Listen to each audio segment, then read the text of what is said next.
Hello and welcome to Awaken Empower TV. I'm your host, Ethan Fox. Today I'm joined by Keith Scott of the Office of International Treasury Control. If you're unfamiliar with the OITC, you'll have an opportunity to learn more about it from Keith himself and also learn more about him, the purpose of the OITC, and what is really happening behind the scenes in the financial climate of the world. Without any further delay, I'd like to introduce Keith Scott. Thank you, Keith, for joining me for Awaken Empower TV today. It's a pleasure for me to have you on the show, and I'm really looking forward to learning more about the financial world and your experience in that area. But first, I'd really love to hear more about you, your background, maybe even how you came across the experience in your education, maybe even, and anything that you think would give us a little bit of understanding and foundation for the topics we're going to be discussing later. Yeah, good morning, Ethan. It's a pleasure to join you today and to explain some of the things from our background and what the work that I've worked in for almost 30 years. I grew up as a rather simple country boy, a little town, a little place called Barongarook West, just south of Colac in Victoria. And I was one of a family of 10. My family were farmers, and in fact, most of my brothers today are still farmers. And I was never meant to be a farmer, and I moved on into other areas. I spent quite a few years working in an organisation which we won't discuss, but through that period I was put through a number of very intensive training areas, and I learned about many different things related to banking, to finance, and to certain global issues. And when I first started on this, I didn't understand quite where this was taking me or what the purpose was. Eventually, in 1989, I met up with a gentleman in the United States called Michael McKnight. And Michael brought me into a company called Mid-America Development and Management Corporation. And they were involved in some rather peculiar things. And one of those things was moving money, and I learned a lot from them on how to process unusual transactions, why these were being done. There was nothing sinister in what they were doing. They did these transactions for a number of governments around the world. And then from there, I was sent to Cambodia. Again, I was not told why I needed to go to Cambodia. I was just told, you go to Cambodia. When you get there, you'll meet this particular man, and you just wait there, and the right people will eventually contact you, which is exactly what happened. And then through this, I met with His Excellency Dr. A.C. Dam, who had been appointed back in 1988 as the International Treasury Controller. And at that time, what was operating was the for a number of governments around the world. And then from there, I was sent to Cambodia.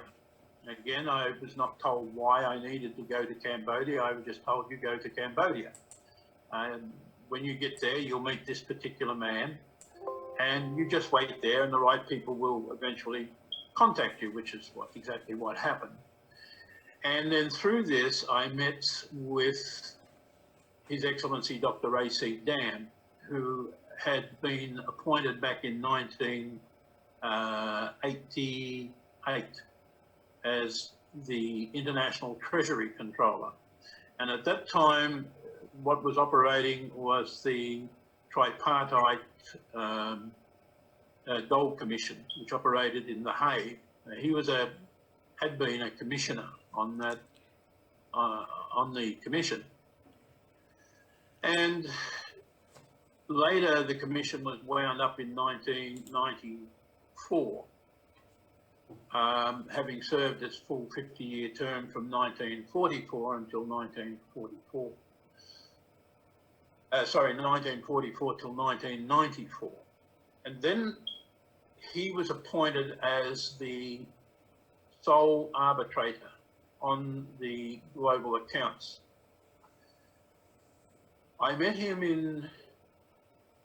it would have been in February in 1997, after I had arrived in Cambodia. At first I was very reluctant to believe what the people were telling me about him, because it just didn't seem logical that you'd find such a man in Cambodia, but that's where he was. Primarily because he was a Cambodian, he loved his own country, and he didn't see why he needed to work in New York or in Geneva when he could do the same job in Cambodia. So over a period of time, we got to know each other. Our first meeting was very strange. He asked me some questions, what I would do in certain circumstances, and I responded to that. And then it came a question, and he said, then what would you do with the money? I said, you need it tracked, or do you need to move the money without it being tracked? And he said, without being tracked. So I said to him, okay, this is what we would do. And I explained to him about a situation where we would move money from Philadelphia to Bahamas, and what the process was in the Bahamas, and then how the money moved from there without any trace on. He then asked me the name of the company, and I told him the name of the company, and he said, well, what do you know about this company? And I told him that this company is controlled by a particular group of trustees, and I named who the trustees were. And at this time I noticed there's a bit of a glint in his eye, and he's looking at me very intently, and he said to me, okay, well, who controls those particular trustees? And I said, well, they're controlled by the New World trustees. And he said, what do you know about the New World trustees? I said, well, it's interesting because nobody seems to know anything about who the New World trustees are. And he said, he said, beside you there's a little box sitting on the table, very highly polished little rosewood box. He said, open that box. So I opened the box. He said, take out one of the cards. Take out a card. Read it to me. And on Dr. Oitc, chairman, the New World trustees. So at that particular point, that was my introduction to Dr. Dan. We discussed things for over a number of days. And he asked me to check some accounts. I went back to my old friend Michael McKnight, and he went into the Chicago Fed, and I'd given him the codes so that he could open the screens and check certain accounts. So he went in, he opened the screens, and he came back. He called me, it was 2:30 in the morning when he called me, and he said to me, this world is full of flakes, but your dear Dr. Dan is not one of them. When I opened that screen, he said he would not even know 1% of the accounts in his name, controlled by him. He wouldn't know 1%, he couldn't. He said they are in the tens of thousands. And let me tell you, he said, when it comes to gold, the only name that matters in this world is Dr. Oitc Dan. That's the only name that matters. That, for me, was a complete confirmation of exactly why I was sent to Cambodia. Dr. Dan at that point then asked me to join with him, which I did. He asked me to work for him, actually, and I said no. I said, I will work with you, but I will never work for you. And he understood that. Over the years, Dr. Dan and I, we've had some fights, some arguments, but but they've never been personal. Nothing personal in it at all. Disagreements. But over a period of time, we come to trust each other, and we also came to understand that the arguments were about issues, and that the issues were important, and they needed to be discussed, and we needed to understand various aspects of these issues.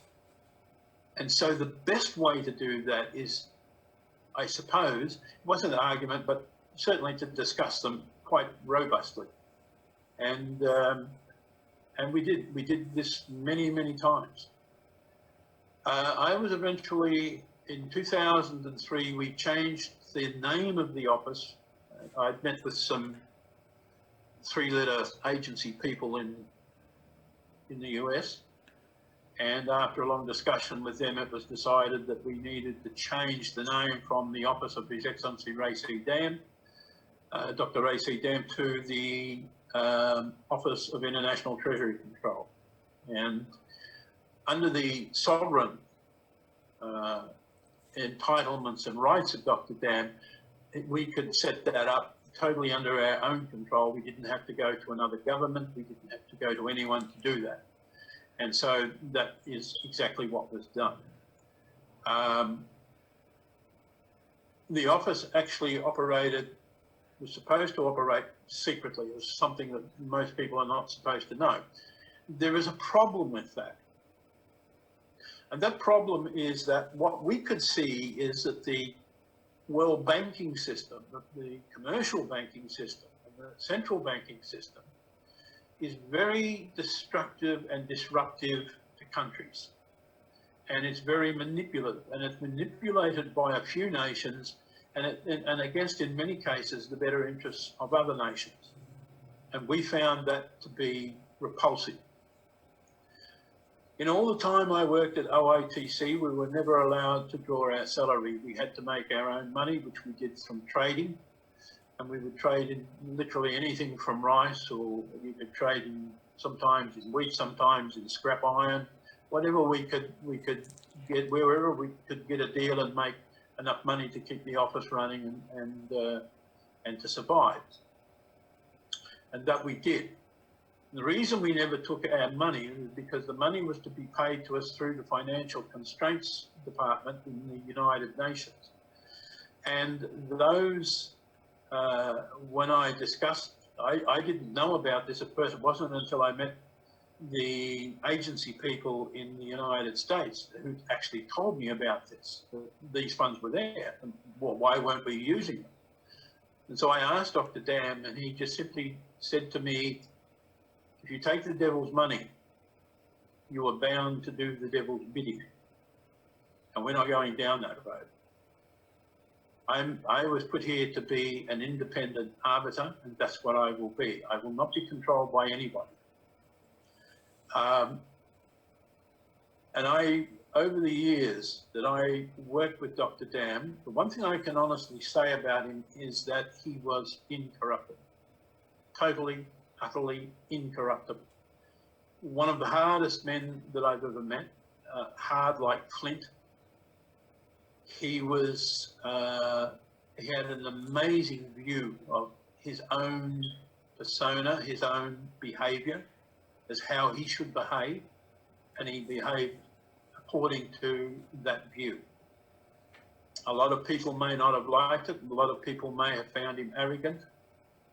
And some may have even thought he was ignorant. It's just that he knew and understood different realities.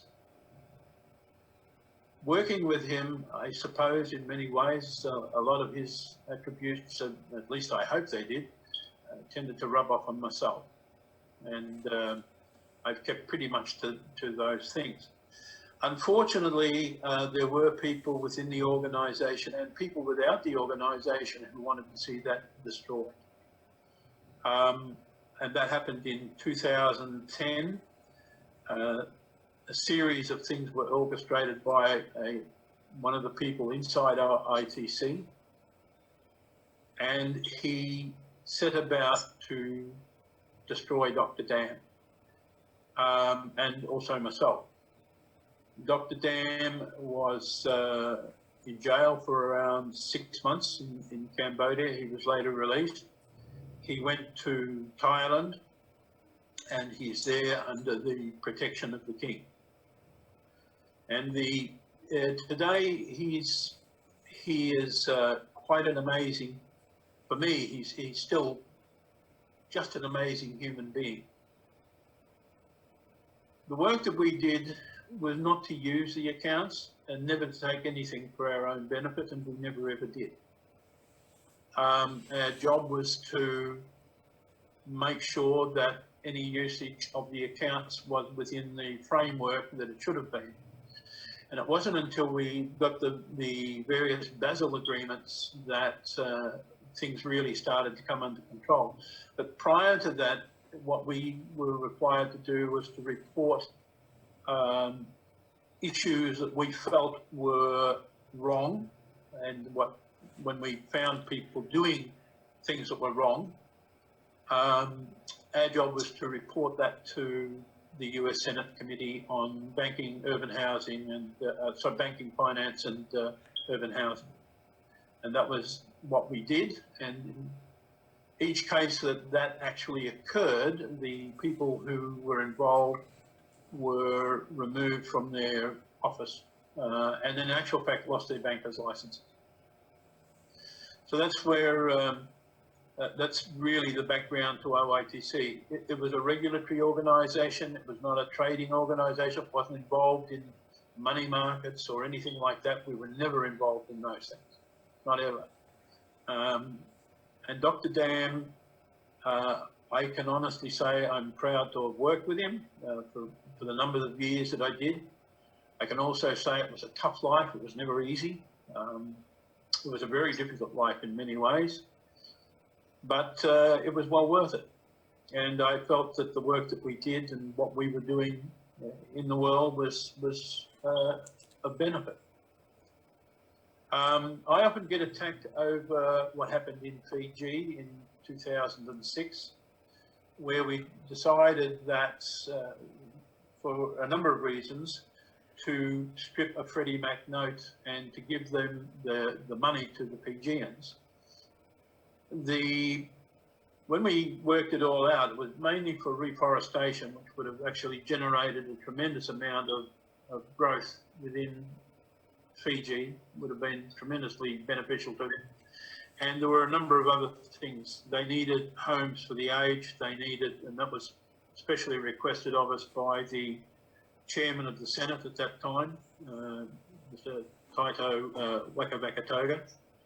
And we acceded to that. We agreed, and we cut a scrip note for $3 billion. Now that was drawn on Merrill Lynch. It's the only time Merrill Lynch ever transferred an asset to Fiserv Industries, which they did. And they took $3 billion that was on that scrip note that we think, and they transferred that to Fiserv Industries, which is part of Fidelity. And they did that to block us from being able to draw it. Now, it wouldn't have stopped it because the cash would have been there to do it anyway, and Merrill Lynch would have had to have delivered the cash if the government called it. And all we required. Now, after Fiji, the police commissioner was compelled to leave, and he'd be arrested if he went back there today. Even though he works for the United Nations, he would be back there. If he went back to Fiji, he would be arrested.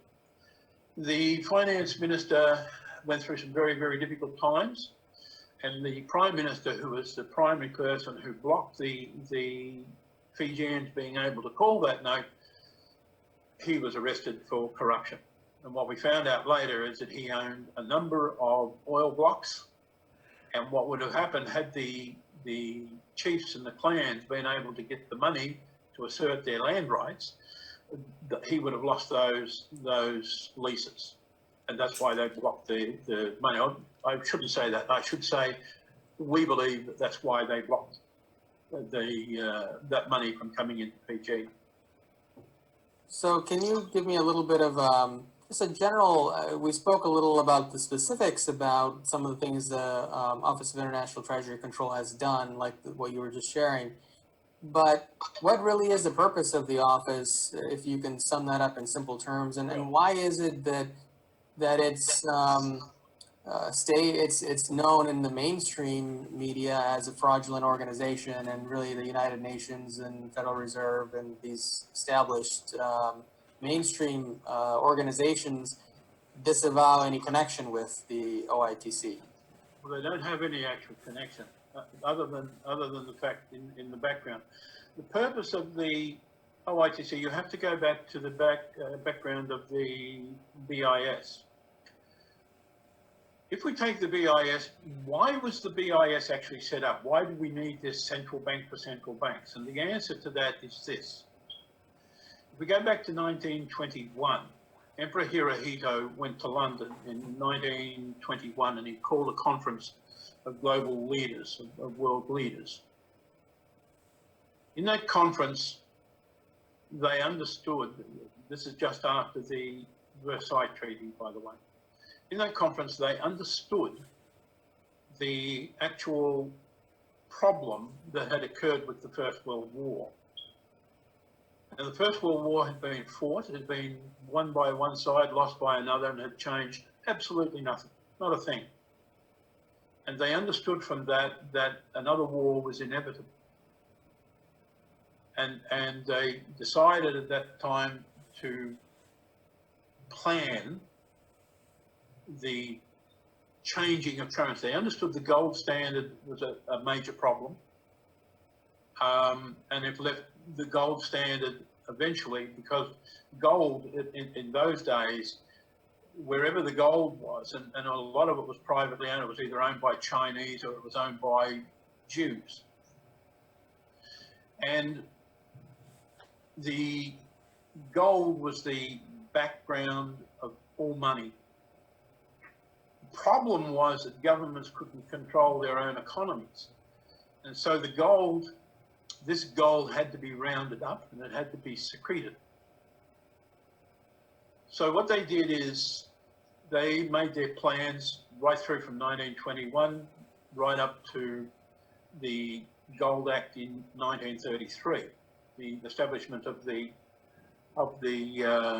Foreign Gold Act in the United States, which an act that was then eventually became a law all around the world. But private gold could not be held by anybody. Nobody could own these vast amounts of private gold.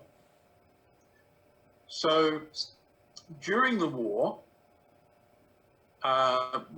leading up to the Second World War, we had this period where these plans were worked out, calculated out, and they were based going back to the Jekyll Island plans of 1908. And then there came the Unoitc plan, and then we created the Federal Reserve in 1915. Then we moved on and we had this conference in 1921. The world leaders met and made certain agreements. These agreements are all secret, because who wants to be known as a person that organised or constructed a war in which 60 million people lost their lives? But the alternative was, as they understood at that time, that the world had grown to a point where the power of destruction was so great that mankind could literally eliminate himself. And that had to be stopped. And that couldn't be stopped with the economic structures that we had at that time. Not only could it not be stopped, but they would eventually create that destruction. Hirohito is actually probably the main architect, and this is why they call him the Great Showa, or the Emperor of Peace. The idea was to create a great peace and to collect and gather all this wealth that was independently controlled and bring it into a central system. and then all countries to have equitable access to that. Now, originally, that is through the Second World War what they did, and that's why you had the Holocaust, you have the Jews, because the tragedy of this was not only did the gold have to be rounded up, but the people that owned it had to be eliminated. And then you go on into such things as the Chuk Sing massacres, where the Japanese massacred some 30 million people, mostly Chinese, throughout Asia during the Second World War. And these terrible things, but the gold was all rounded up, and it was shipped by the Japanese and by the Germans. There was a lot of gold out of Europe was taken out, and it was moved by the Germans to central repositories. And in actual fact, it was reposited back into the Bank for International Settlements. And so as this gold was collected and gathered, it became accessible to all national treasuries. And so each treasury has its own rights to draw from that. In the current climate today, what we do is we have our birth certificate, which is we register when we're born. And then that goes through to the Treasury. The Treasury then issues a bond. To underwrite that bond is this global wealth. That's what actually puts the value behind the bond. Because without that, if you didn't have this global system, you couldn't, then the birth bonds don't matter too much. But this is because everybody was to have equitable, and I mean equitable access. That's your birthright. Now, the interesting thing about the birth bond is, of course, that's owned by the person in whose name it is issued. But before I go into that, let's go back to the creation of the global accounts, which is what this centralized gold basically is. Now, you add to that all these birth certificates that come in from around the world, and now you have a completely collateralized system which forms the underpinning of global wealth. Did we, before we get too far into this, did we actually address the OITC? And it's, my question was, what does the OITC? What's the role? The role of the OITC was basically replacing the Tripartite Gold Commission, because there has to be an independent body who oversees what happens with this gold. You can't just simply leave it to government, because if you put that power under, let's say, the United States, well, if you please the United States, you can access it. And if you don't please the United States, you have no rights to it. And if you please Russia, or if you please England, or you don't please them, you have no right to it. There has to be an independent system which has no political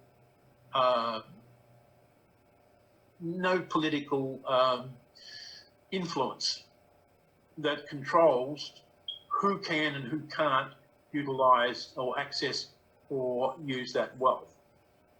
Now, in 1934, the US dollar and the British pound were the two main global currencies, and in 1963, the US dollar gained the supremacy eventually in 1968 and became the world reserve currency. And so all this wealth that's in the BIS is locked into what is known as the institutional parent registration accounts that are held under the Federal Reserve. In those accounts is all this global wealth. It's all basically held in that centralized system. And it's held under the institutional parent registration accounts. The signatory to the registration accounts is Dr. Dan. He is the person who technically has the power to sign or not to sign on those accounts. And so therefore, when certain things, somebody wants to do something, he is an independent arbitrator. can decide yes or no. And he decides purely based on the merits of whatever argument is put to him. So that was our main role. And then, but what we also found was happening, that banks were actually using a lot of this wealth illegally. They were creating fraudulent gold certificates. They were issuing them out. There were derivatives being cut off them. One particular operation in the Bahamas was shut down because of this, because they got caught, not because of what they were doing, but because they got caught doing what they were doing. And so we moved to shut that down. And we did so quite successfully. So, yeah, look, over a period of time, we were not somebody who interacted with the general public. We very rarely interacted with commercial bankers or had anything to do with them unless we caught them doing something wrong.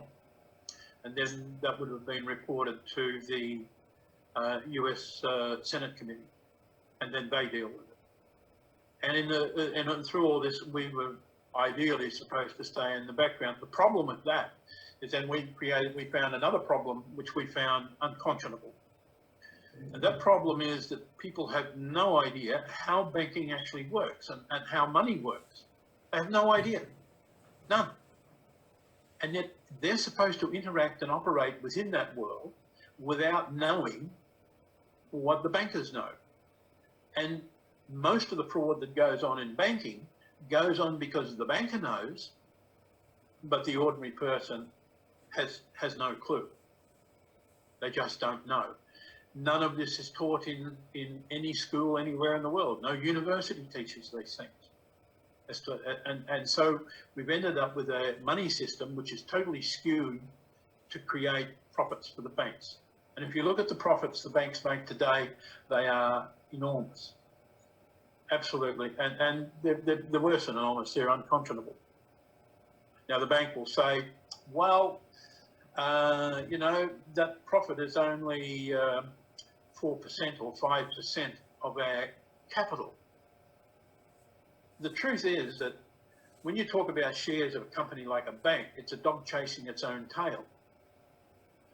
What I mean by that is the share price value of the bank goes up with the profit level of the bank.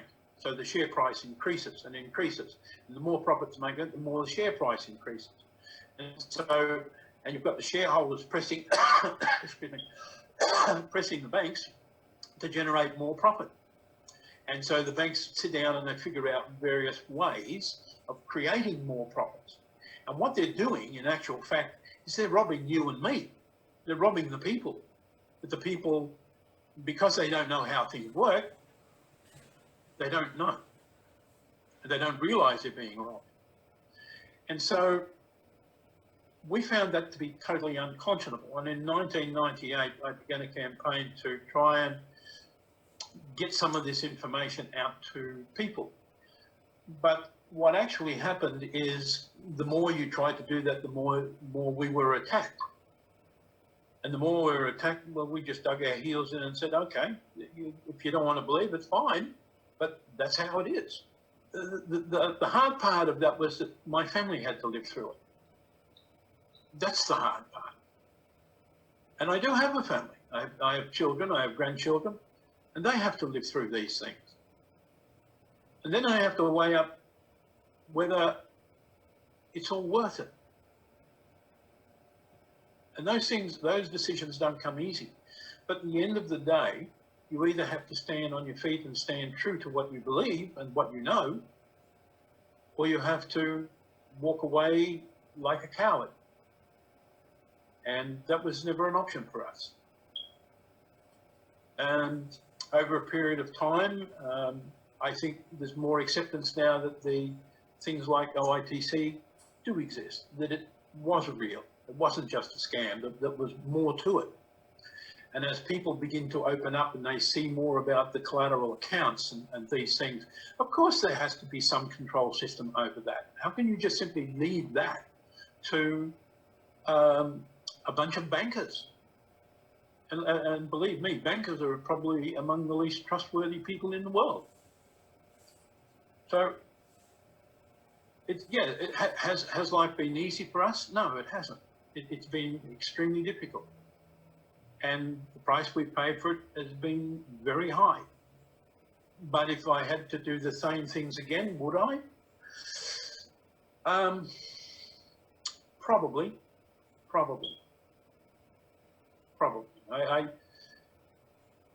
I think I'd have to be actually confronted with that situation before I'd want to. Going through it a second time, I think would be just too much. I've had almost 17 years of it, and it has been very, very hard personally at a personal level. But that's life. Did we ever actually make anything out of Oitc? No, that wasn't our function. We were there as guardians and gatekeepers, and that was our function. Raiding the purse was never part of it, and I can guarantee you Dr. Dam certainly never ever did. And he would never allow anybody around him to do it. Never. So what were you guarding exactly? I mean, when you're saying you were guardians, in simple terms, what were you exactly guarding? Okay. Dr. Dam is a signatory on the IPRA accounts, or the Institutional Parent Registration accounts of the Federal Reserve System. And these are made up of gold, and there's a lot more gold in the world than what we're led to believe. The amounts are infinitely greater. The treasure, the wealth of the what's known as the collateral accounts, and we were the guardians of the system. That was our function, and we did it without any protection from any state, without any help, I guess, in many ways. But the fact is, those things cannot be moved without his signature. And I believe that's still the same today, even though they've largely destroyed Oitc as it was, and it's actually gone deeper, and it's become probably more difficult now for the system to actually engage Oitc or with Dr. Dam. Because Dr. Dam, at the end of the day, was the only man that really mattered. I may have been chief of cabinet. And I participated in making certain decisions, and I participated in quite a lot of the activities. But the real, as they say, the buck really stopped with Dr. Dam. And end decision was always his, always. And his job was to make sure that these accounts were not, this money was not being abused. So let's talk about, let's go back to what you started discussing about the bond that's issued, and maybe give us a little education about how the financial system really is structured and how it actually works.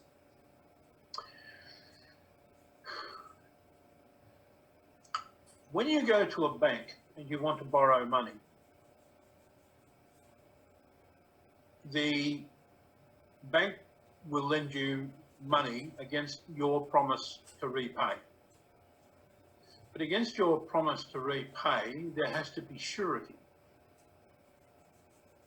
And so when you issue a promissory note to the bank, the surety is automatically taken up by the global accounts, because the global accounts go through your Treasury Department. The Treasury Department interacts directly with the BIS, with the IMF, with etc., the World Bank, etc. When you go into a bank and you borrow money, the bank doesn't actually lend you money. That's one of the greatest fallacies of banking, and in actual fact, it's total fraud for a bank to say that it does lend you money. A bank is not allowed to lend its clients money. That's against the law. So what happens is you go into the bank, you take out a loan, for example, to buy a house, like a mortgage loan. So when you do that, what happens is you issue a promissory note to the bank to make your repayments. The bank is supposed to, doesn't do this now, it's gone into private collateralization. But what the bank is supposed to do is register that asset in the treasury, the house. So that the home then belongs to the treasury. And this is underwritten, your promissory note is underwritten by your account in the global treasury. But your account in the treasury, your account collects indirectly into the funds that are held by the VIS in all accounts. So what you're effectively doing is those funds are what underwrite your promise. If you take a Freddie Mac note, for example, a Freddie Mac is actually underwritten by the global accounts. Now, most people don't know these things or don't understand, but the underwriting is actually surety on your promise to make those repayments. The bank is not even a party in interest, or should not be a party in interest. The registration of the loan should be filed directly into the Treasury. The Treasury then levies that against the global accounts through the IMF. Exactly the same as it does with your birth certificate. When it issues a bond against your birth certificate, that's registered through the IMF. It goes onto the stock exchange and they're traded on the stock exchange literally as a slave bond. So everything that you buy or you do, or every time you borrow money, the underwriter is the global accounts. That's how important it is. So the actual underwriter of currency is the global accounts. Because when a country issues a promise to pay to its central bank, the underwriter of that promise is the global accounts. And so everything is actually issued from there. It's not issued in the way that people think it is. And if you stop and think about that, all the gold that was privately owned at one time and owned privately by banks is now centralized into a central system. We take the birth certificate, the birth bond. Now, to give the birth bond value, that also has to be underwritten. Everything is underwritten by the global accounts, everything. And so our work as guardians of that and administrators to make sure that people didn't misuse it and that it wasn't being used in the wrong way and just simply for the banks to make profit, and there were a lot of banks that were doing that. It was our job to ensure that didn't occur. And so this wealth then goes from the global accounts, goes into the institutional parent registration accounts of the Federal Reserve, which is the global currency, which produces the global currency. Perception and truth are two different things.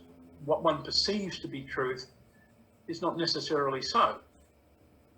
What real truth is usually what people don't know. And particularly, this is the case with money. The central banking system is owned by private banks. And it's private bankers who end up running these things. I mean, you only got to go back and look at people who were involved in running the US Treasury over the last few years and who run the Federal Reserve. These are people out of private banks. You only have to look at what happened in Europe when Ireland didn't settle on its debts as everybody expected, but basically said to the IMF and to banks and everybody else, said, well, you know, first, we're happy to pay our debts, but first, you prove to us that we actually owe you this money.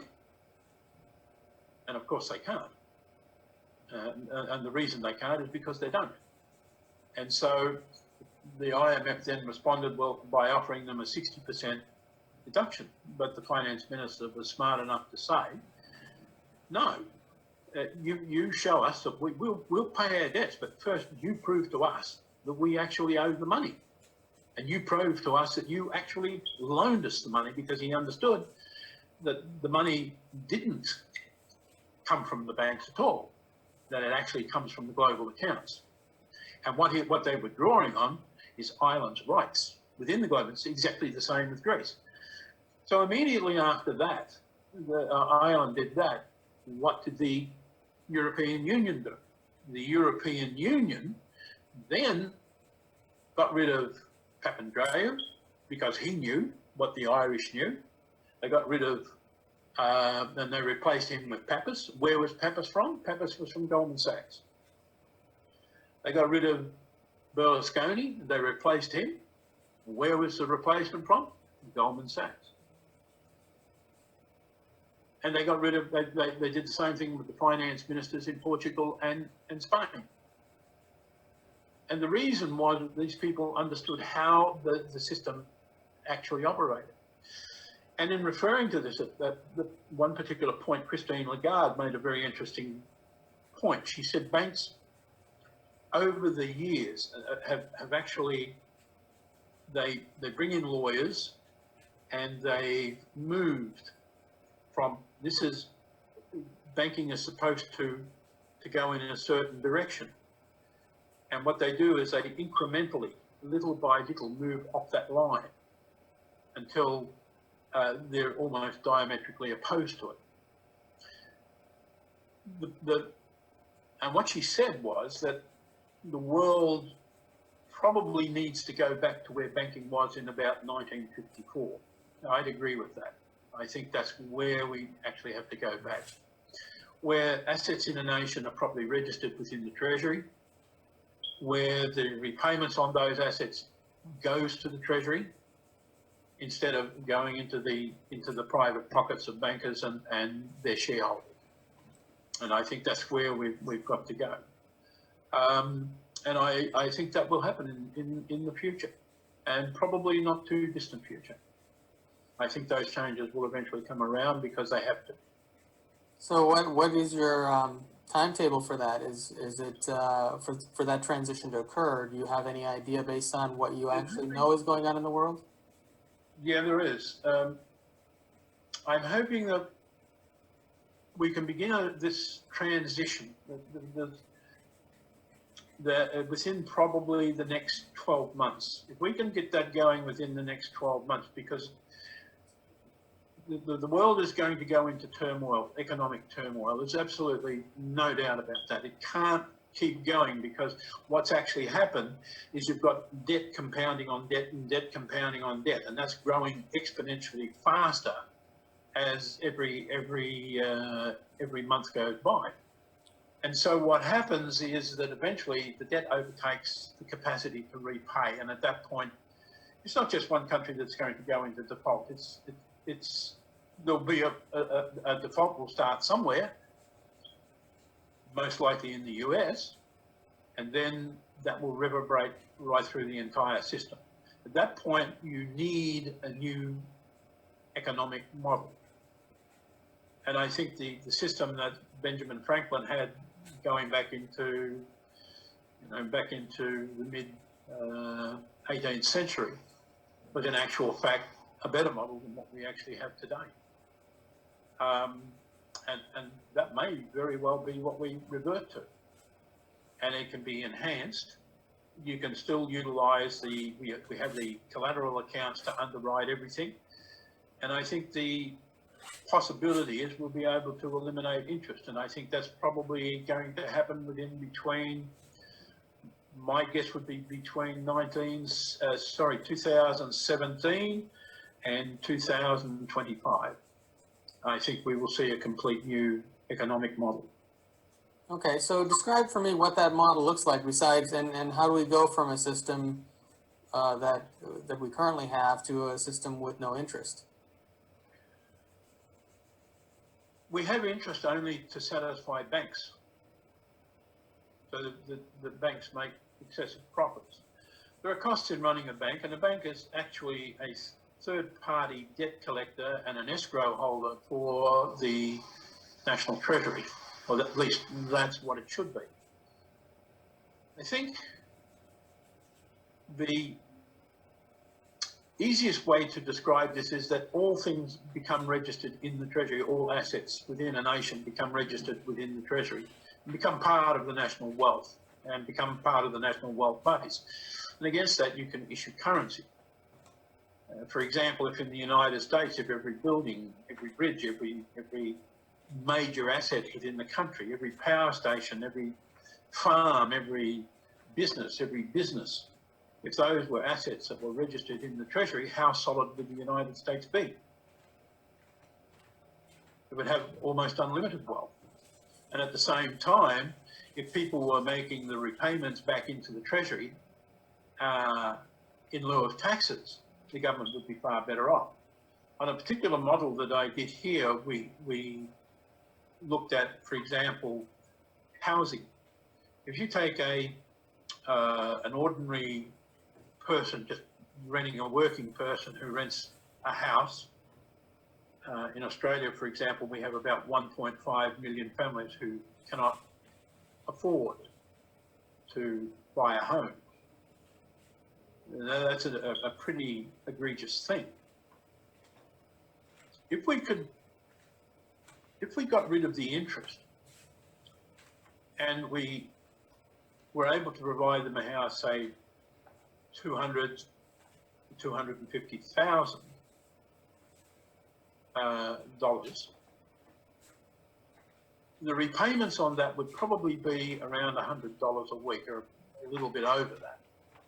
So if we were to repay that money to the Treasury, where that family would be paying, say, around and about 50%, the lower 50% of income people in Australia, they pay an average per family of about $1,600 in taxes and income tax a year. So if we were able to, say, allow them to continue even paying the $1,600, plus they were able to bring their house payments back to $5,000 a year, they would be saving, in reality, around $8,000 a year, which would become expendable income. If you had every family in Australia, then on that same system, every home would be registered in the Treasury as an asset, as a national asset.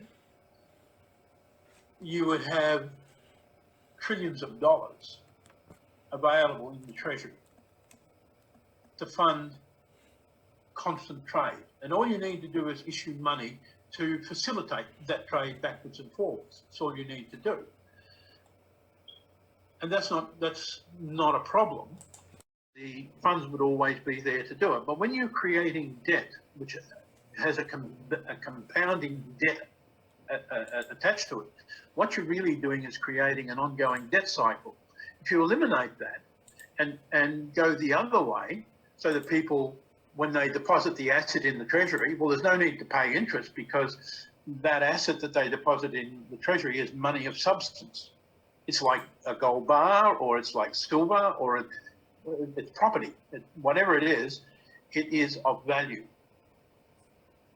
When you start putting things into the Treasury that have actually no value, and there's no value behind, because the banks are actually taking that and they're drawing off the money from the working man, and then they're spreading that around among their shareholders, this is only going to create debt.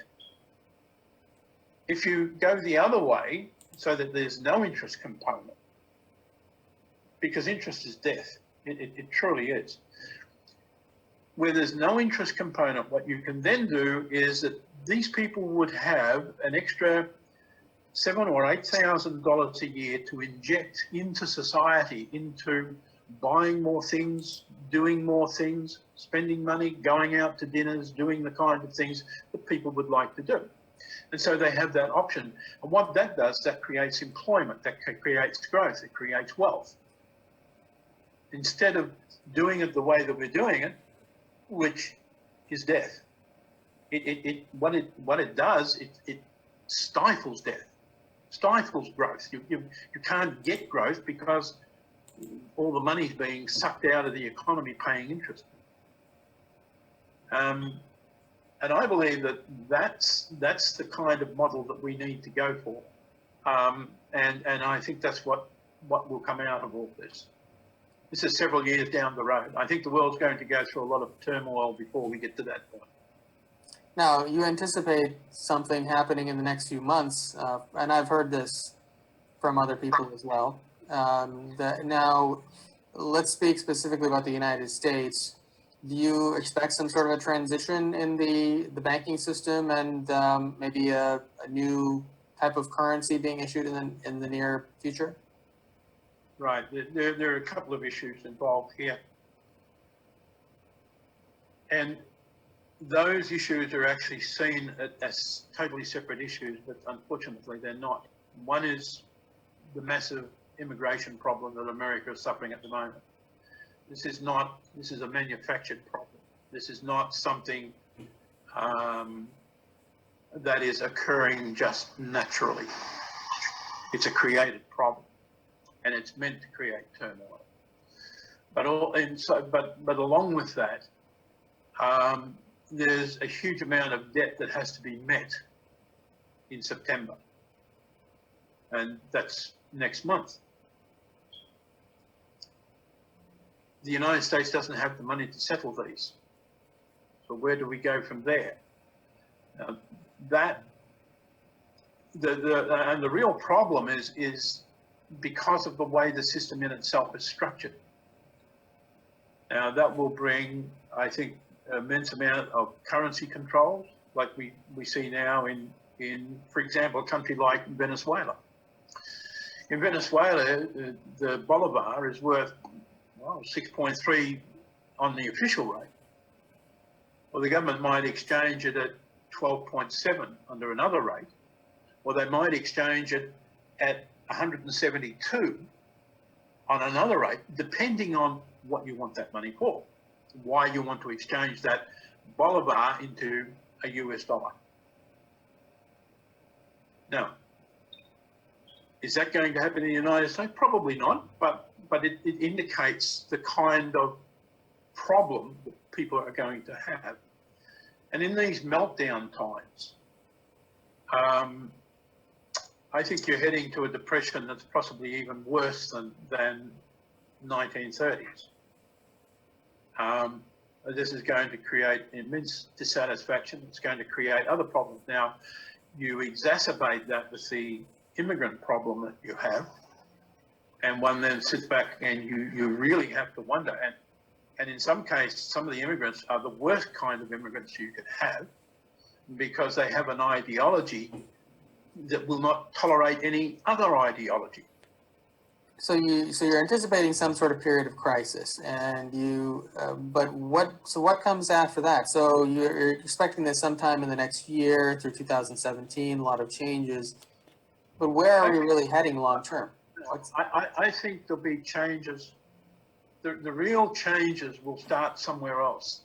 They'll start outside the United States, and then eventually, as the turmoil in the United States settles down, it will eventually gravitate once it's seen that this is a system that works and works extremely well. Then I think it will just gravitate exactly the same as, for example, the fiat currency system. It took a very long time to implement fiat currencies. It wasn't something that happened immediately. I mean, they started working on this in 1908 at the Jekyll Island Conference. And then you have the whole process just to get the Federal Reserve up and going. That took some 7 years.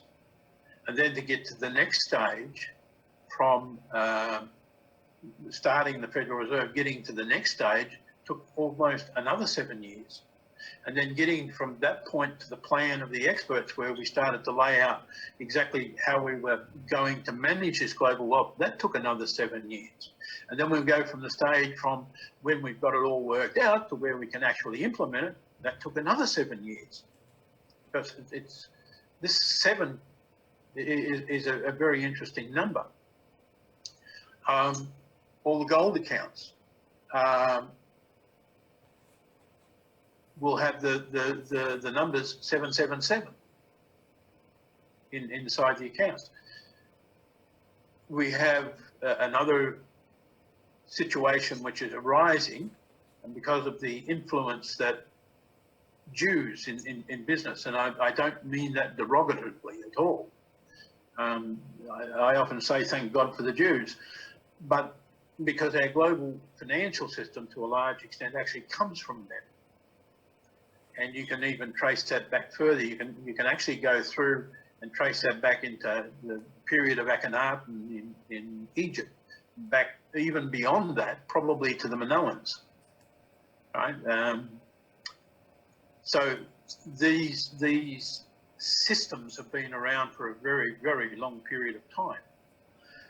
But what's interesting in this, if you go back to the Jewish times from the earlier, they have a thing called the Shemitah. The Shemitah is a year of forgiveness, when debts are cancelled and we have a totally new beginning. We have also the blood moons. Now, I'm not one normally led too much into things I don't understand.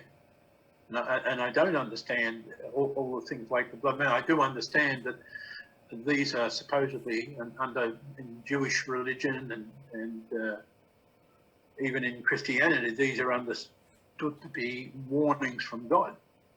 And I do believe in God. And that there is a history of extremely interesting things happening in 7-year cycles. So I think you're going to go into a period where you're going to have several years before you actually come out of that. I think it'll really begin maybe next year will be the real crunch. I think there'll be reverberations that'll start this September, but I don't think they're going to totally collapse. Now, here's what I do find interesting. Is the US dollar going to collapse? I would think probably not. And I'll tell you why. I think the US economy is going to collapse, but not necessarily the dollar, because the US dollar is not a US dollar. It's not a United States dollar. And I'm quoting from that Russell Monk, who's the Assistant General Counsel of the US Treasury, and he's quite right when he says that a US dollar is not a United States dollar, because it's not. It's a global currency. And so the US dollar is actually used worldwide in all countries. Not all countries are going to feel this strain at the same time. I think it's probably going to start in America. Certainly, biblical prophecies seem to promote that belief. And certainly, there are anybody that looks at the figures from a commercial banking side as analysts on the commercial bank, and I'm not one of those. I look at it just from a pragmatic side from the global account side. So I see it a little bit differently, but I think there will be a great impact on the US dollar by perception, right? What people perceive, because the value and the strength of the US dollar is determined by people's understanding of what the US dollar actually is. It says it very, very well in 3 words. In God we trust. Well, it's actually 4 words, isn't it? But in God we trust. In other words, they're saying there's nothing behind the US dollar, and because of the way the US government has allowed the banks to override the law. And not only have they allowed them to override it, they've facilitated it. And because they've facilitated means for banks to circumvent what were originally very sound, practical banking systems, that we're standing on the edge of the abyss. Now, the problem is, how deep is the fall? And that is going to depend on one thing: perception. It's what people perceive it is. If they perceive it as a total absolute disaster on a worldwide scale, then the US dollar is probably doomed, because nobody will have any faith in it. And it's the faith in the value of the currency is what makes the currency actually work. But to have faith, firstly, I think you also need to have understanding. And you need to understand exactly what the US dollar is. And as I said, it is not a US-based currency. It's the currency that the United States uses. It's a global currency. If you ask me, would I prefer to have my money in US dollars or euro? I'll take US dollars every time. And there's a reason for that. And the reason I say that is because the US dollar is underpinned by the global accounts. And that's a very significant reason to maintain that position. However, the value is determined by the market, and the market is driven by perception. So there's a pretty good chance then, if the perception is positive, that the disaster won't be quite as bad in the US. Well, exactly. I personally, I don't see any reason for the pessimism other than internally within the United States there are issues that are occurring. We all know about Jade Helm and everything else. But exactly what these things mean, I don't really know. And so when you're trying to predict something ahead, you need to know all the various aspects. So tell me what role you see China playing in all of this in the United States and the global financial situation. China is setting up a parallel system, basically to the IMF, to the BIS, and China is in a much better position to do that. Where that's going to end, again, there are too many political aspects to it. For example, in China, in just one place, there's 254,000 tons of gold. In another place that I know of, there's 67,000 tons of gold. In another place that I know of, there's 36,000 tons of gold. So this gold is not actually owned by China, by the way. But if China turned around and said, well, okay, you guys want to go that way, we've decided we don't like that way, we're going this way. What does the world do at that particular point? If it has two opposing and two totally different financial systems, the world is going to leave one and is going to move and gravitate to the other, or it's going to walk away from what is being proposed and consolidate in the original one. The original one has become such a mess that very few countries really want to rely on that. And it may well be today, and this is what I see as one of the greatest tragedies. I have always respected America for one thing: it's the stability that it brought into the world. But that stability, when it's lost in the United States, what happens to the rest of the world?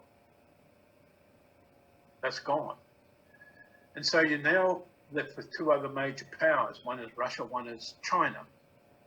Both of them are relatively totalitarian states. Is that a bad thing? not totally. I've lived in China and I found China a great place to be. But I would still prefer to have democracies. Russia is supposedly a democracy today, but it has leanings towards a more totalitarian side. And maybe that is what the world needs to anchor it. Maybe that is what we need. The problem with organisations like the United Nations is they can't get out of their own way, because you have this side wants this and that side wants that, and so where do you finish up? You finish up nowhere. And so that in itself is a problem. When you look at these things economically, these shifts and these dynamics that are coming into place, they're driving down growth, or the ability of growth. We're rapidly destroying entire civilizations, and that's tragic. We're destroying what has been traditionally a base. And are we going to end up with one global totalitarian organisation or another? We could debate that, for 6 months and still not come up with an answer. So, again, you look at it from an economic perspective. I don't think things are going to be as bad as people think they're going to be. I also think they're going to be disastrous. Make no mistake about that. But they're not going to be. I don't think they're going to go in the direction that people think they're going to be. And I think the sooner we can get an alternative financial and economic system up and going, the faster we're going to be able to heal the problems. There has to be, if you're going to have a problem, somebody's got to come along with a solution. And if there's a solution, if we can find a solution, then the situation may not be as bad as what we would a lot of people would see. But just how that's going to play out, it's just too hard to say because there's too many aspects of it.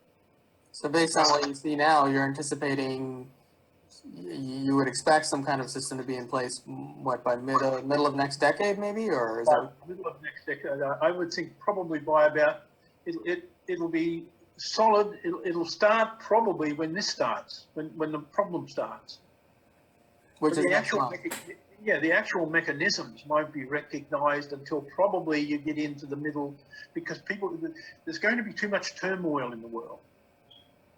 So wherever this starts, and I have a very good idea where it will start, but where it starts is going to be not enough to convince the rest of the world that this is the right model. But once it's been going for a few years, other countries will then look at that and say, this is what we should be doing. And so, and then when it catches on, it'll grow, I would think, quite exponentially. But we've got to get away from usury, and we've got to get a system that consolidates the actual wealth of nations. You can't do it otherwise. And you've got to have a system that creates and generates wealth rather than a system that debilitates. And that's what we have today. And we have that because the government's allowed this, by the way. The changes, the original plan, which was set up at the Bretton Woods Agreement in 1944, was relatively good. It had some failings, and it didn't allow for the expansion of global trade the way that global trade did expand through the 1960s. But they amended that, but they also changed a lot of the rules that allowed banks to actually become masters of the world, if you like. And banks are more powerful today than governments. And that should not be. That should not be. The will of the people should be the most powerful thing on this earth. And we have to bring it back to that. But we also have to bring, I think, an economic system where that can be applied and where there is freedom among people, not usage. People are not, they're not animals, they're not there to be used. They're part of a world, part of something better. But it's a struggle getting there. But I think it'll start probably this process will start probably, my feeling is in 2016, and it will continue up to about probably 2024, 2025, for the time it gets off and away. Mm-hmm. And so in that system, what actually changes? Do we no longer have a bond issued, or is that all that is still going to be in place, you think? Well, bonds are a necessary part of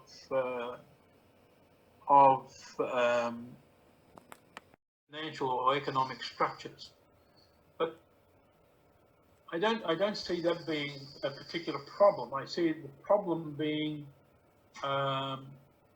in how in a bond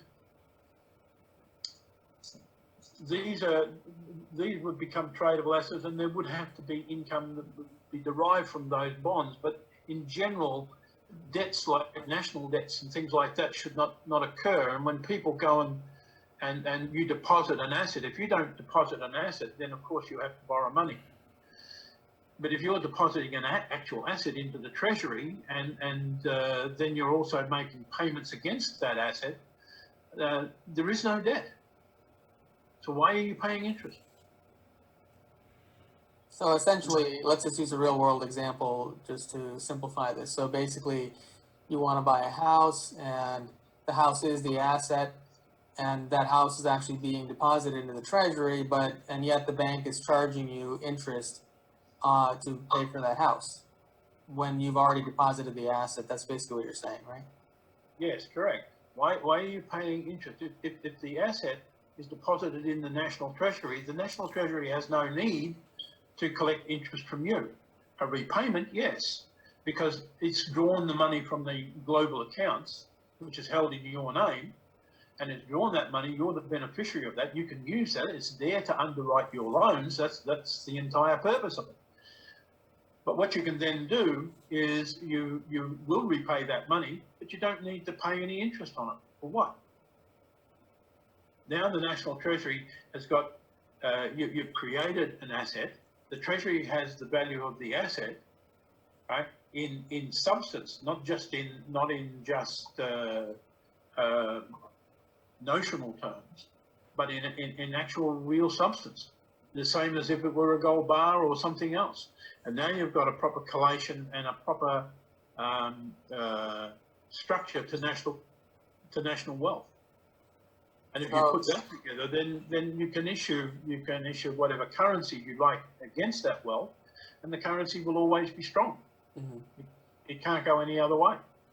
So if I buy a $250,000 house, then that $250,000, the house basically is the asset that the Treasury holds, and the $250,000 comes out of the value of the bond that was issued at the time I was born, correct? Correct. Correct. Okay. And they actually, if the bank gave me a check, because when you go into the bank, you issue a Treasury note, right? The bank gives you, you issue a promissory note. Now, if you go to the generally accepted accounting principle rules, a promissory note is cash, and the bank has to treat it like cash. So what the bank should do is the bank should deposit that into your account as a liability of the bank, because you've come along, you've deposited that money in your account. What the bank does is it doesn't do that anymore. What they do is they move that across and enter it as an asset of the bank, but it's not. And then they give you a bank check against that asset. So technically what they should do is they should register that. If you go to UCC 3, I think it's 305, 3503 or 3305, one or the other. But you go to issue the promissory note, you give the bank the promissory note. The bank deposits that in your account as your money, because that's what it is, because it draws that money down from the Treasury. Then what happens is the bank will issue you a bank cheque so that you can go and pay Mr. Bloggs for the house you just bought from him. But you've already paid the bank. It's completely prepaid. Now the bank then lies to you and it says, we loaned you the money. The bank didn't lend you any money at all. What the bank did was it took your promissory note, entered it in as their asset, and against that gave you a bank cheque. It's not the correct procedure, so it doesn't get actually picked up by the auditors. That's where the problem is. And what they're actually doing is they're cheating the Treasury out of the money that should be being repaid back to the Treasury. So at the end of the day, they're cheating you and they're cheating me. This is something that has to be stopped. So, yeah, look, I look at these things. What then happens is the bank takes your property then and says, well, this is ours until you pay for it. Now, the bank puts that on as an asset of the bank. Then it comes and sits down. And now, by the way, you've got to pay that money to us. So they repay the money, but by the way, with interest. The bank's already got all the value behind the money that it's loaned you. The bank has already been paid also by the Treasury. The bank, okay, let them, they will repay the Treasury over a period of time. But what they will then do is they will pay they will sell the title to under a collateral mortgage offering. And so it's just theft. Doesn't matter how you look at it. It's just what they do. So when you go over to an interest-free system, do we no longer have banks, or the banks have to change how they're actually? Why don't we, for example, if you go in most countries, the post office is actually a department of the Treasury. So why don't we make our loan applications at the post office, have them processed through the Treasury, have the title sent directly to the Treasury, and have everything sent directly to the Treasury, and then we just repay the Treasury? Why don't we do it that way? Why do we need the banks? Seems like quite a big step to go towards something like that, to where we no longer have banks. Do you really think that's possible in 10 years' time? It's possible. It's unlikely, because you'll still need financial systems, for example, for operating things like credit cards, and operating things like debit cards, and operating electronic banking. I think those things are best done by banks, and in fact, even the mortgage system is best done by banks if the banks do it honestly. Now, you've got a system you're planning through the company that you're working with to create something like that in Australia, correct? No, probably not in Australia first. Australia's too big, and it's too complex. It's too complex. There's a simpler way to do this, and that's to start somewhere in a smaller area in a country that, and you also have to get past. You also have to get people to understand. You must realise that when you elect a member of Parliament, or you elect a member to Congress, or you elect a member to government, they don't understand any of these systems, and they can be there for 30, 40 years. And they don't understand any of these systems, but they are the ones who determine whether that is the system. The reason we have the problem is because they don't understand the system. So who do they go to talk to? They talk to bankers, and what the bankers do, they follow their vested interest. And it won't change. We do need to actually change that. And it's exactly the same in a country like Australia. It's just too complex and too heavy. You need to start somewhere in a small thing, prove the system, show how it works, and then as governments become to understand it, the simplicity of it, and the effectiveness of it, then that could go worldwide. But whatever happens, and it's not a system that we need to start. As I said, this is not something new. This is not new. They did this in the United States pre-revolutionary, before the Revolutionary War. Right? The states operated with a colonial script, and that worked really well. And the US was extremely prosperous right up until the time where they got rid of that because of the pressure from the banks in England. So those are the sort of issues that you've got to deal with. But while the world's in turmoil, it's probably a good time to start that, because the world, when it's too organised, it's very difficult to start something new. Mm-hmm. So do you anticipate the end of the need for the Internal Revenue Service in the United States and other taxing agencies such as that when this transition happens? I don't. There really is no need for them to exist. If the Treasury is the arbiter and controller of wealth, there is no need for many of these things. I think there's probably, is there a need for a government revenue service? Probably, but certainly not in the way that it operates today as the Internal Revenue Service. Certainly not. I don't think that's a good thing. And I don't think income tax in itself is actually a good thing. I think a limited income tax, I saw the proposal that Donald Trump made the other day, which is, in my view, is absolutely excellent. And I think it would have people quite willingly, quite happily paying some level of income tax. And what he proposed, I thought was outstanding.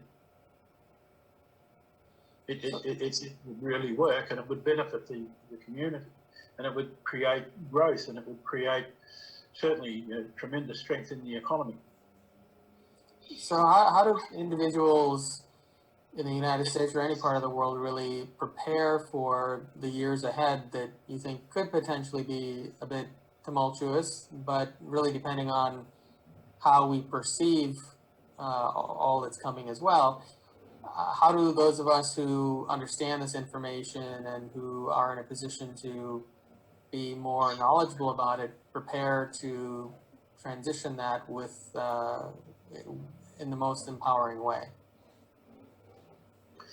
That is the hardest thing, because at the end of the day, what can a single person do? Well, you had a single person in Christopher Columbus who changed the world. And quite often single people do.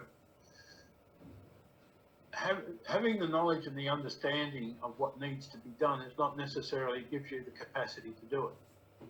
And so over a period of time, you need collusion, if you like, for a better word, with people who are in a position to implement certain things. So you need governments that are ready to and willing to take along the system. Do we have something like Bitcoin? Bitcoin, no, because Bitcoin is backed by what? An algorithm. That's not something to have too much faith in. But if you have faith in value, if money is completely backed by value, and you can have faith in that, then I would think that would be an ideal system, because everybody would know exactly what the wealth of a particular country is, what its capacity is, what its earning capabilities are, what it's and what it can issue in currencies. And in currency, people only need to believe that the piece of paper that they hold represents value. And if a government has value way beyond the value of the amount of paper that it issues, then people can believe in that. It becomes a fairly simple exercise, because the actual value is there, and that piece of paper represents your title of part of that value. And so you can transfer that. But do we need to have interest attached to that? No. For what? Well, people can say to pay the banking system. Well, if you've got a banking system that needs that, then, and rather than a banking system that's earning from growth and wealth and development, once a bank is earning from that, and banks can in enormous ways, then I think we would be on a much better track. But if you're going to go into the constant debt cycle, we're always going to be overtaken eventually by the compounding of the debt rather than the growth of the wealth. And that then becomes a problem. So what sort of, so the next month, which month of September, we're in August right now. So by the time this show comes out, it'll be pretty close. What kind of things should we be looking for as signs that that things are moving along in the direction that you have spoken about today? What would we expect to see? I think the first thing is going to be the actual turmoil that you're going to have.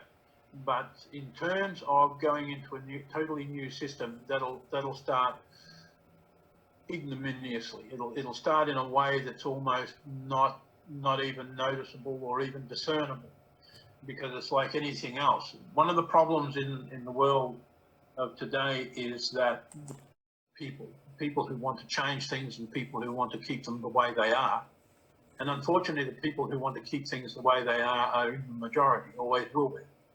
And the people who want to change things are usually very few, and they don't get much support. And the reason they don't get much support is because nobody really knows how well it will work until somebody makes it work, until it is actually working. In the meantime, the naysayers, they will do everything they can to destroy that. That's normal. I mean, that's been the path of progress for 2,000 years. It's not going to change. To see a start, I would say to anybody,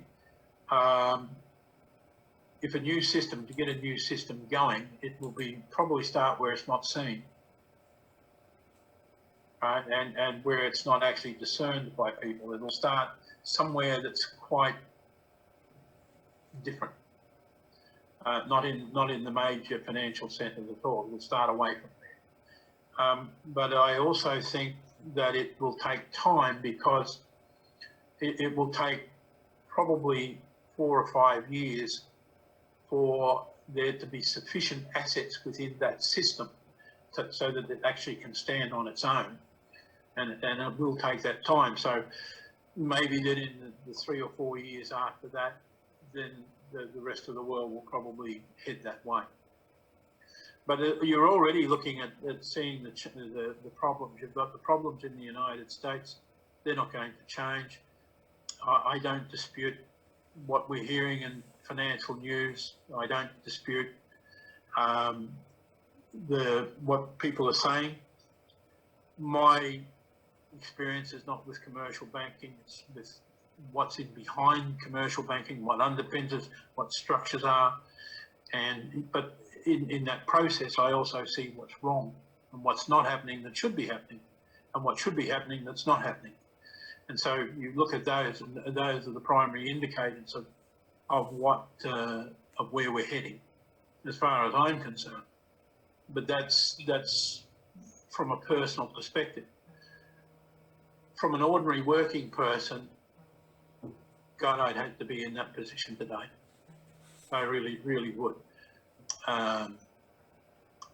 Very, very difficult for people to get a hold. They don't even understand the actual facts and truth about banking. So how can they defend themselves in these things? They can't. Even knowing what we know from this conversation today, what can you do? Is there anything you can do to function within the existing system and in a more self-empowering way? Sure. Look, even when you introduce a new system, the new system begins as a part of the old system. It just becomes a better way of doing things. And legally, the systems are already there within the laws of countries to do it this way. It's just a matter of getting the understanding and the perception and the right people on board. Then these things can happen. But they're not going to happen just with the ordinary common man in the early stages. It's going to be an actual government that's going to have to pick this up and run with it.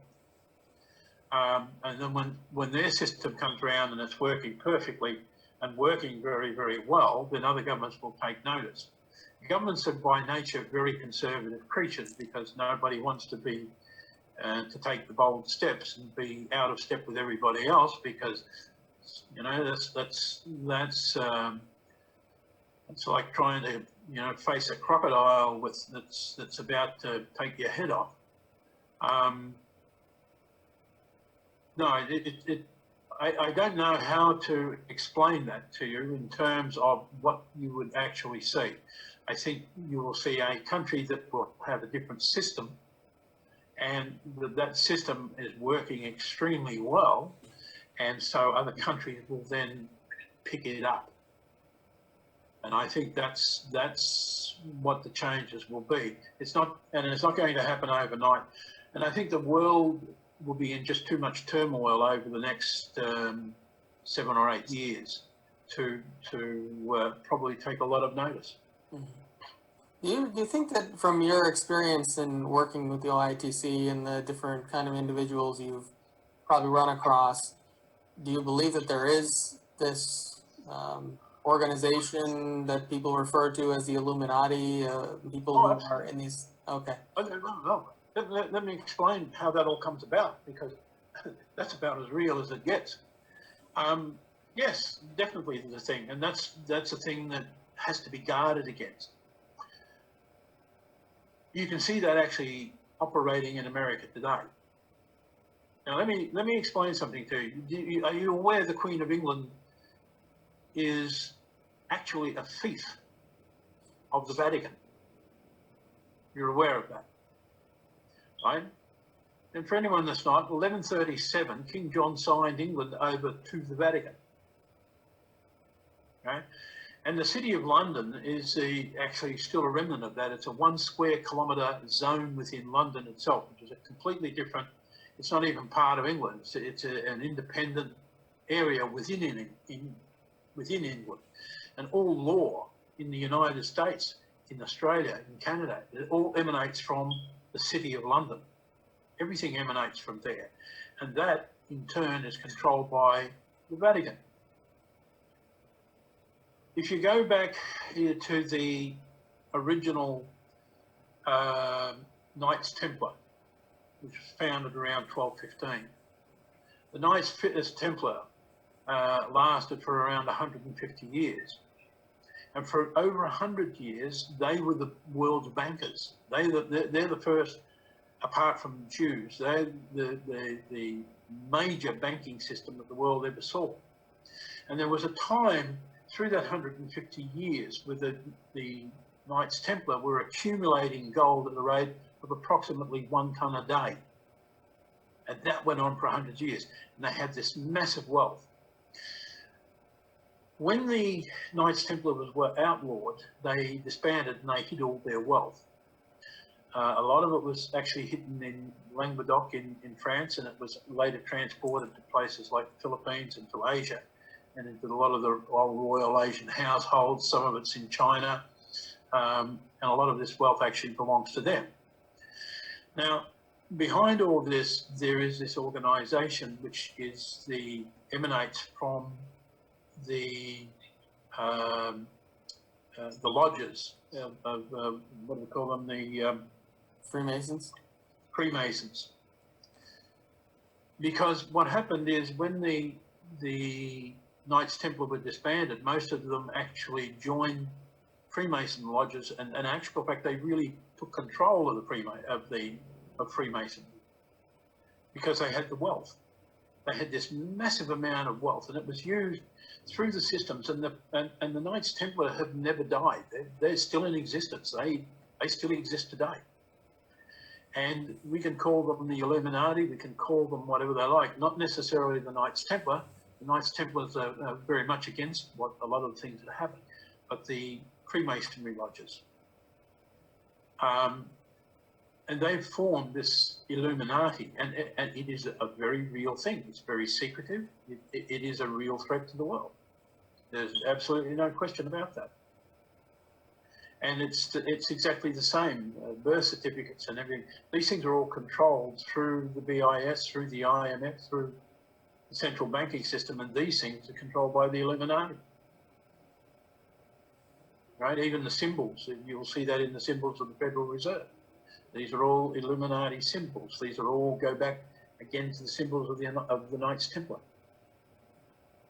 So, and that wealth is still held in the system today, the wealth of the Templars, still in existence. It's held today by one particular person, is listed as the actual owner, but it was drawn down.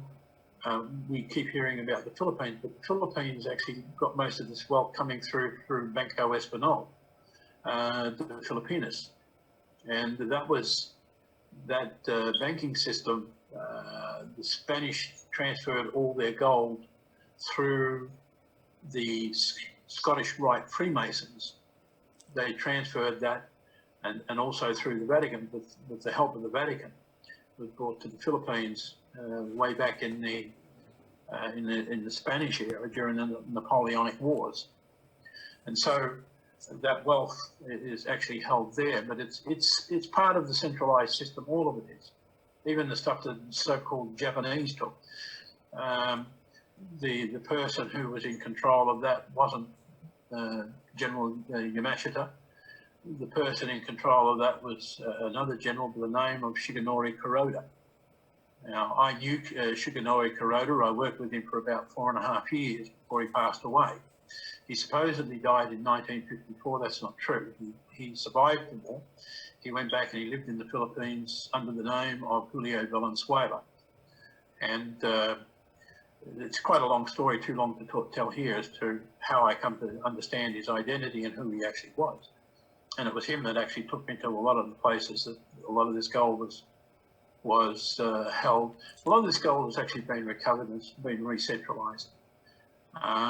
It's all certificated. It's all held in the banking system. It's all used every day of the year. This wealth is used, and it's used to actually underpin global wealth as we know it today, the United States dollar.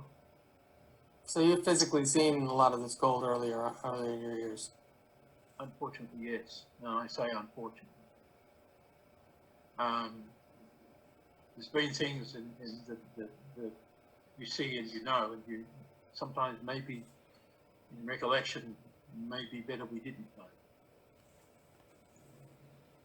But yes, unfortunately. And it is well secreted and it's well secured. Most of it is actually where people have no idea. There is some of it that has been opened.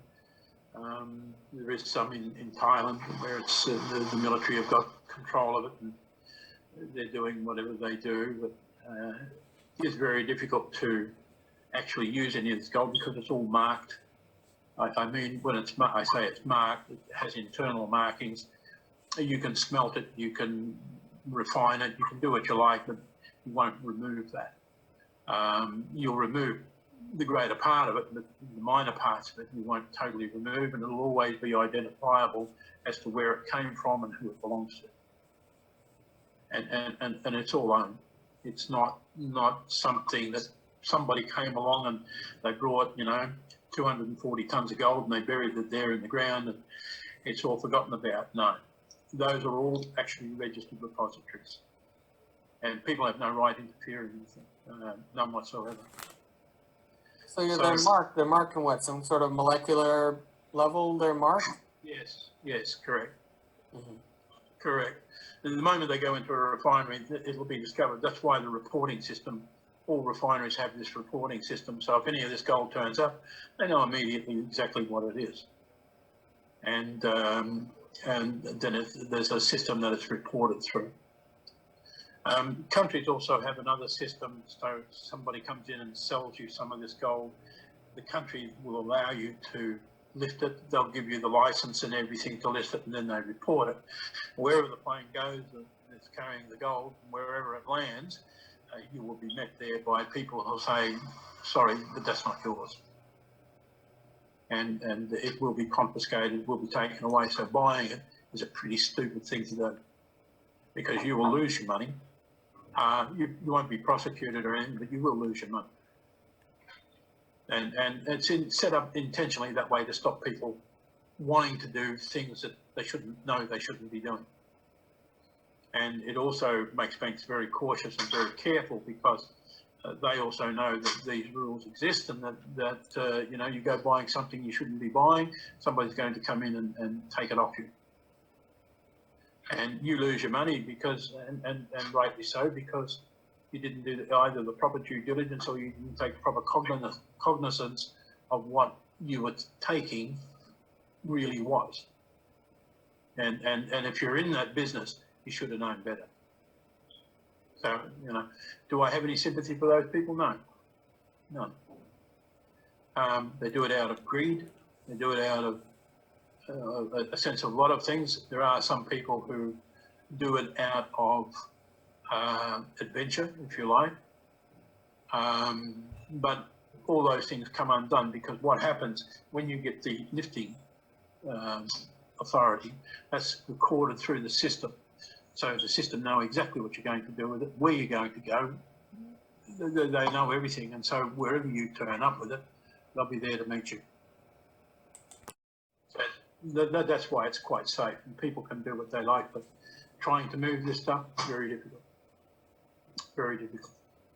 There is one way that small amounts can be used.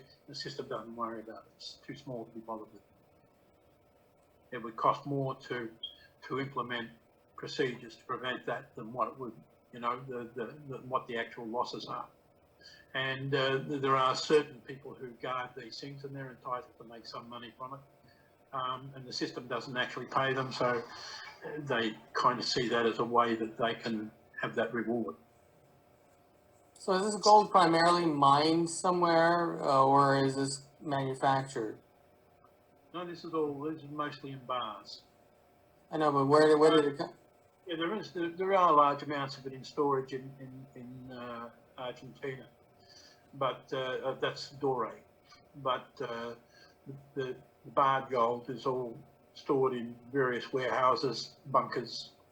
It's hidden away, and the reason is you can't have, for example, a gold standard. How can you have that operating alongside a fiat currency? Because what will happen, the money will just gravitate to where the gold is. That the two systems are incompatible with each other, and so they because they can't work together, the gold had to be secreted, and it has been, but it actually underwrites all money, and everybody has equitable access to it, and that was the system that was actually set up. It was a good thing. Good thing. It was intended to stop wars and to stop other problems. And it was also intended so that people wouldn't be able to actually acquire sufficient gold to be able to manipulate financial markets with it. And those things are, yes, they're good. But, and should it be brought out of that system and recirculated? Absolutely not. I think the price that's been paid to put it into that system is too great for it to be brought out, for it to be uncontrolled. I think the risks that would go with that would be just far too great. So it should not. And I'm not against fiat currencies. I'm not against fiat currencies. Are actually a very good thing, because they allow an economy to contract and expand as it needs to. It's very flexible. It allows you to actually prepay things and then settle that with the actual asset, so we can, and as long as the fiat is always backed by actual value, then there's no problem. There is no problem. And if we can get our economies to work that way without having the usury problem, then I think we're headed in the right direction. So it sounds like overall we've got some years of difficulty ahead, but at the end of a certain period of time, maybe middle of next decade, we should start heading into a more positive financial future. Yeah, I think after these troubles, and they are going to last, I think they'll last for several years, but I think at the end of that, we're heading into a more enlightened time. We're heading into a world that is going to be very different to the world as we see it today. I think we'll be taking more care of the ecology. We'll be taking more care of people. We'll become probably a more humane society. We'll also become probably a smarter society.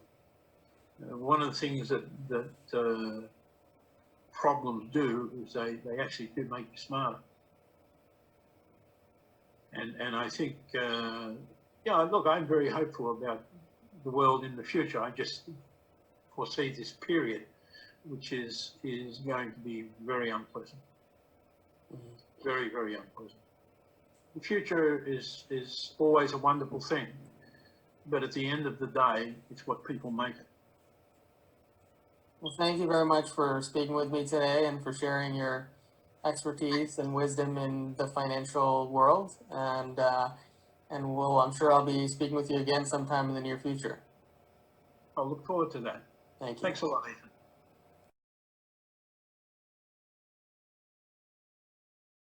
I think the price that's been paid to put it into that system is too great for it to be brought out, for it to be uncontrolled. I think the risks that would go with that would be just far too great. So it should not. And look, I'm not against fiat currencies. I'm not against fiat currencies are actually a very good thing because they allow an economy to contract and expand as it needs to. It's very flexible. It allows you to actually prepay things and then settle that with the actual asset, so we can. And as long as the fiat is always backed by actual value, then there's no problem. There is no problem. And if we can get our economies to work that way without having the usury problem, then I think we're headed in the right direction. So it sounds like overall we've got some years of difficulty ahead, but at the end of a certain period of time, maybe middle of next decade, we should start heading into a more positive financial future. Yeah, I think after these troubles, and they are going to last, I think they'll last for several years, but I think at the end of that, we're heading into a more enlightened time. We're heading into a world that is going to be very different to the world as we see it today. I think we'll be taking more care of the ecology. We'll be taking more care of people. We'll become probably a more humane society. We'll also become probably a smarter society. One of the things that problems do is they actually do make you smarter. And I think, yeah, look, I'm very hopeful about the world in the future. I just foresee this period, which is going to be very unpleasant. Very, very unpleasant. The future is always a wonderful thing, but at the end of the day, it's what people make it. Well, thank you very much for speaking with me today and for sharing your expertise and wisdom in the financial world. And I'm sure I'll be speaking with you again sometime in the near future. I'll look forward to that. Thank you. Thanks a lot, Ethan. I hope you enjoyed the show today with Keith Scott or the Office of International Treasury Control. Join me next week for another incredible show with those individuals who are standing on the leading edge and changing the world.